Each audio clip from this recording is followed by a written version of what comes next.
আপনি যদি কোনো নন মুসলিম দেশে জ্ঞান অর্জন করতে যান, পড়ালেখা করতে যান, ব্যবসার কাজে যান, বিশেষ কোনো কাজে যান, সেটা অবশ্যই জায়েজ আছে। যদি কোনো নন মুসলিম দেশে আপনি স্থায়ীভাবে বসবাস করতে যান, তাহলে সেখানে গিয়ে স্থায়ীভাবে বসবাস করা এটা আপনার জন্য জায়েজ হবে তখন যদি আপনার উদ্দেশ্য হয় দ্বীনের দাওয়াত দেওয়া। সাহাবীদের অনেকে বিভিন্ন দেশে গেছেন, সেখানে দাওয়াতে কাজ করতে করতে সেখানে মারা গেছেন, তাদের কবর সেখানে আছে, টার্কিতে আছে, চায়নাতে আছে, বিভিন্ন দেশে আছে।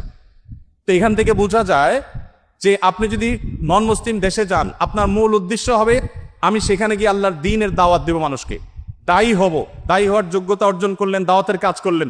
এই কাজের মাধ্যমে আপনি সেখানে যদি থাকেন, তাহলে থাকাটা শুধু জায়েজ হবে না, মূল উদ্দেশ্য দাওয়াত হলে এই থাকাটা বরং ইবাদত এবং সওয়াবের কাজ হবে ইনশাআল্লাহ।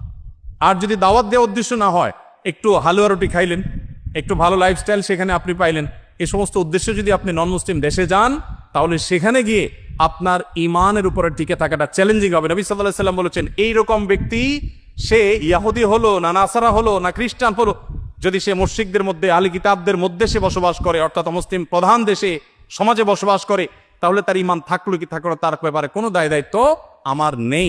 আপনারা জানেন এরকম যারা আছেন তাদের একটা জেনারেশন ধরে রাখতে পারেন, পরের জেনারেশন তারা বেঈমান হয়ে যায় নিজের অজান্তে। অতএব এর জন্য আল্লাহর কাছে কিন্তু দায়ী হতে হবে যে আমার সন্তানদেরকে কোন পরিবেশে রেখে যাচ্ছি, সেখান থেকে সে ইমানের উপর যদি টিকে থাকতে না পারে, আল্লাহর কাছে কিন্তু আমার দায় বহন করতে হবে।